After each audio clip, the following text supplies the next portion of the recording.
It was 11:47 p.m. when the phone call came in. On the other end of the line, a woman's voice trembled slightly, calm but rehearsed. That call, placed to Utah police on September 28th, would set in motion a murder investigation that would expose betrayal, deceit, and a cold calculation few could imagine.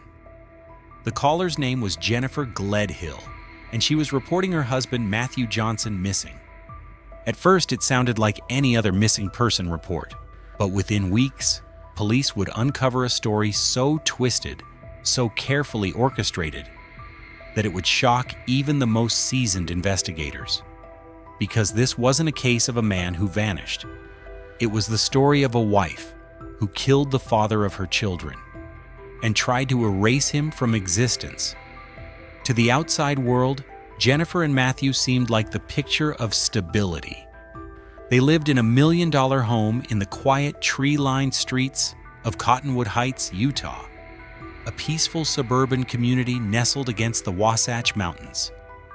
Neighbors described them as the perfect family: a military husband, a devoted wife, and 3 young children, ages 11, 7, and 5.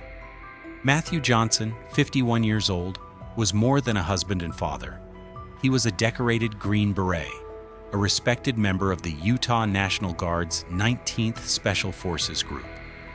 His fellow soldiers called him brilliant, reliable, and deeply loyal. The kind of man who always stepped up when others hesitated. He had served his country for more than a decade, earning a reputation as someone whose calm under pressure saved lives in the field. Jennifer, 42, played the role of a supportive military wife. To friends, she was polite and quiet. A homebody, some called her.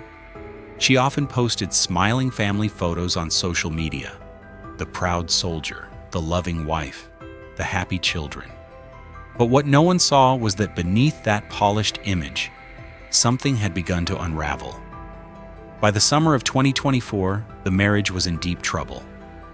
Court documents would later reveal a relationship defined by tension, resentment, and emotional warfare. In July, the couple began discussing divorce. A month later, Jennifer took a drastic step. She filed for a temporary protective order against her husband, claiming she feared for her safety. But when the case went before 3rd District Commissioner Russell Minus, the judge saw something that disturbed him. The videos and text messages Jennifer presented weren't evidence of abuse. They were evidence of conflict, of mutual hostility. He noted that her messages to Matthew were repeatedly berating, belittling, and demeaning, if not outright goading him into a violent response. The judge dismissed the protective order, describing their marriage as highly dysfunctional, bringing out the worst in both parties. And then he added a line that would later haunt the case. The conduct of the parties clearly suggests that an action for divorce should have been filed long before reaching the current state of affairs. What the judge couldn't know was that Jennifer had already decided divorce would never be necessary. In the weeks that followed, friends noticed Matthew's behavior changing. He stopped sleeping at home, choosing instead to stay at a National Guard facility.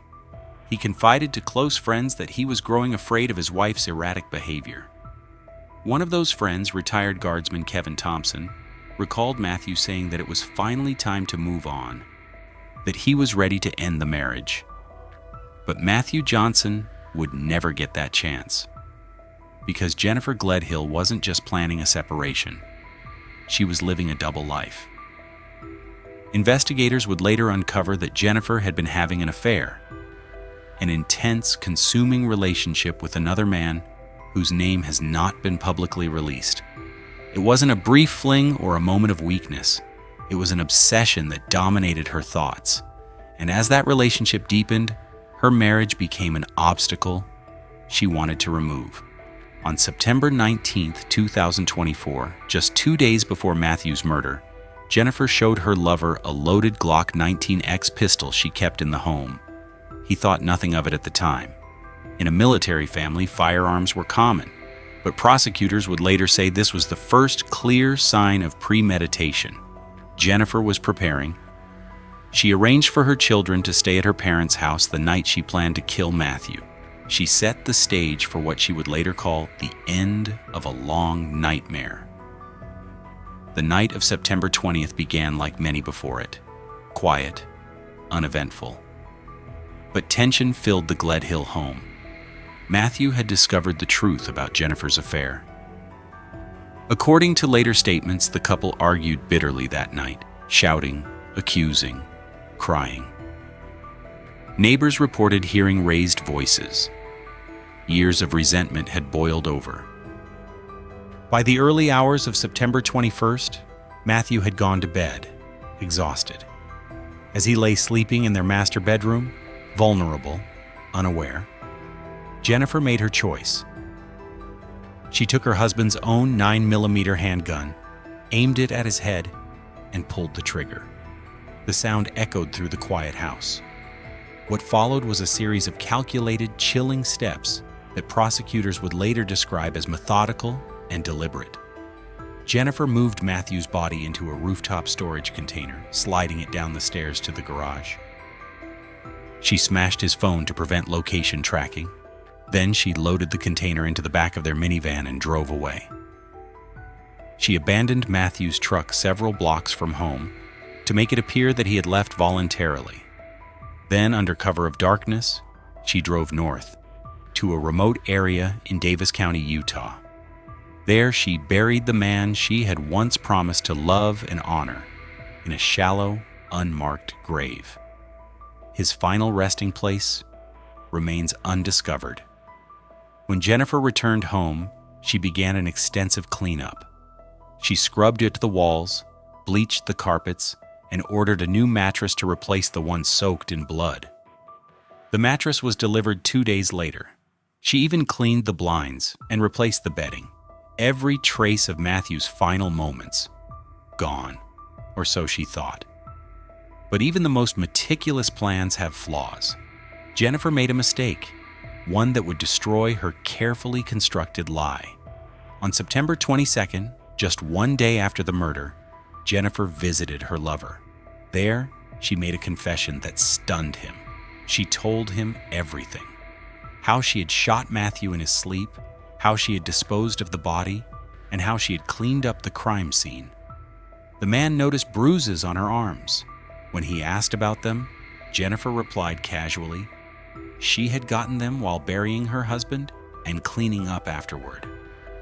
She spoke without remorse, almost as if she were describing a routine chore. Her lover was horrified.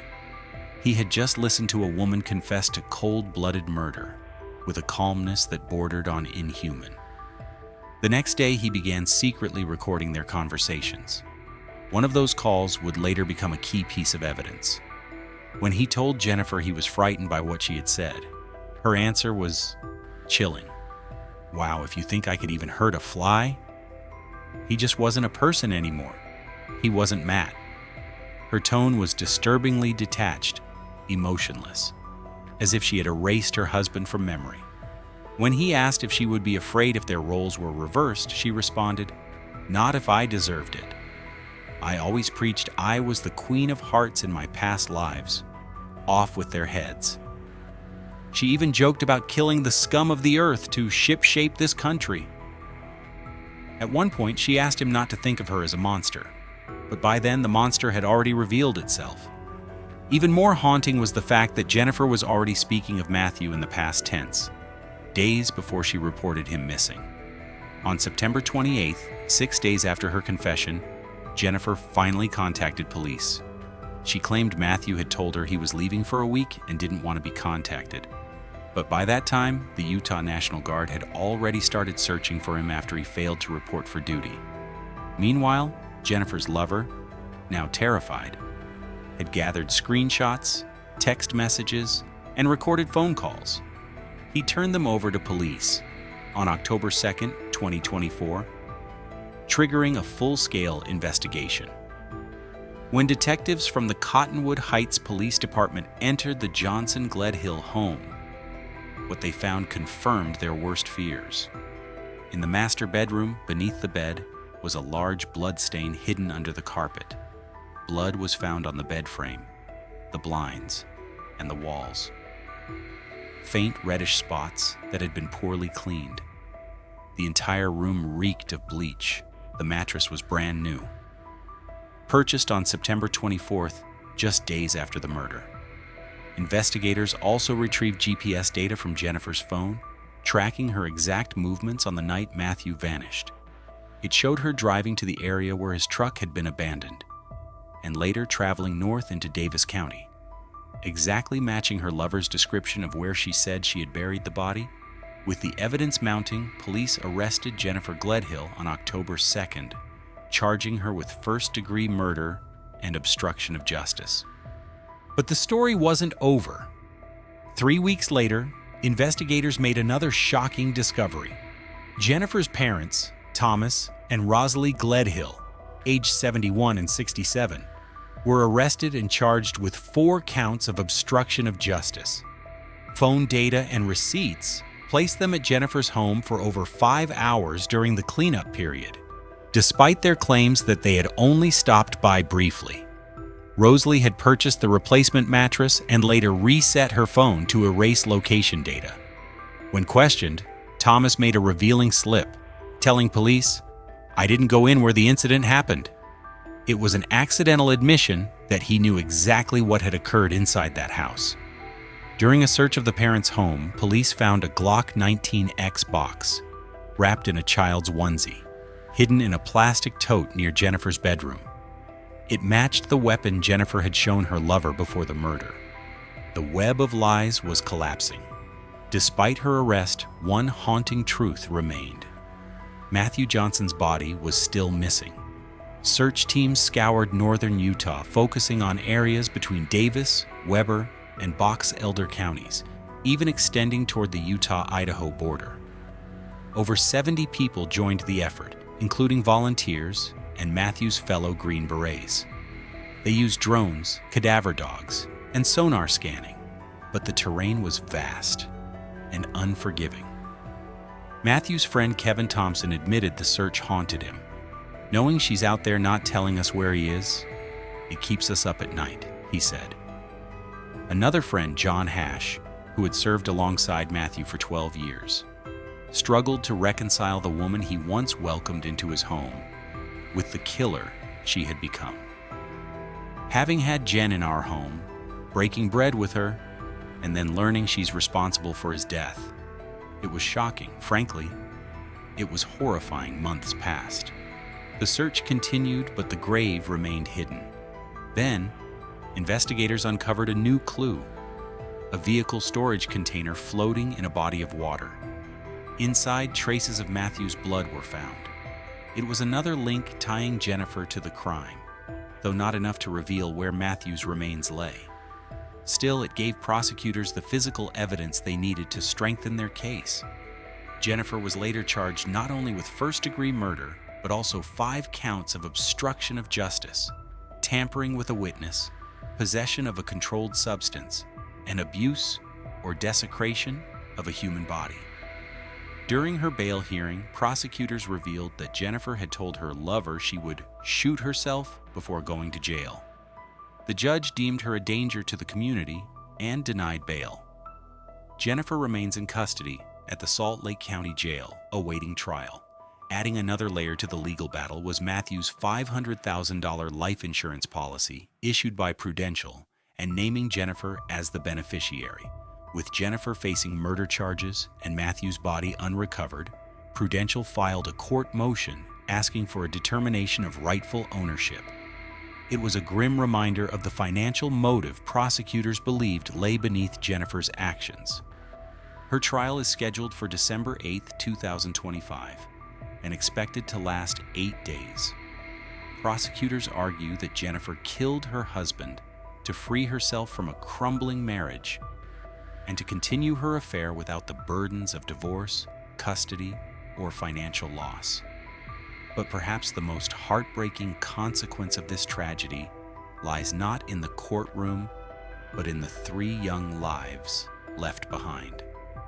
3 children now growing up without a father, and soon without a mother.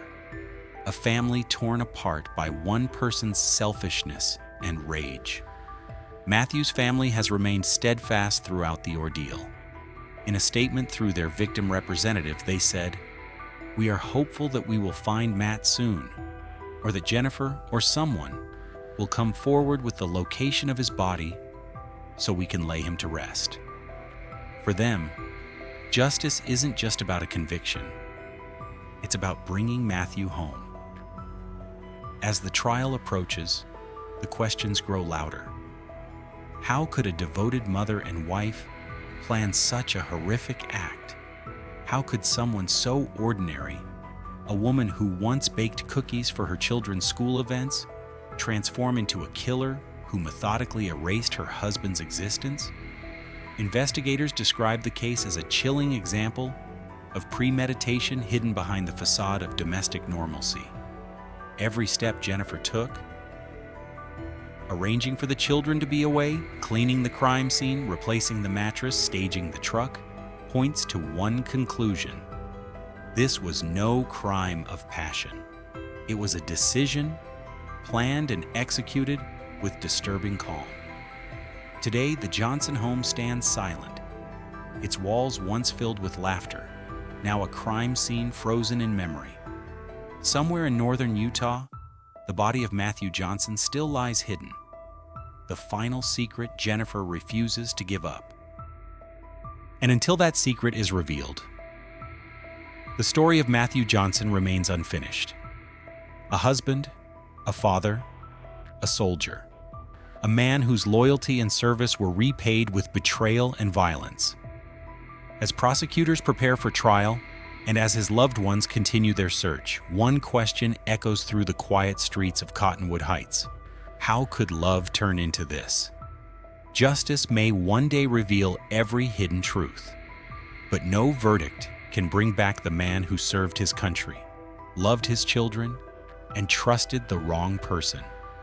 Somewhere in the cold Utah soil, Matthew Johnson still waits for his story to end and for someone to finally bring him home.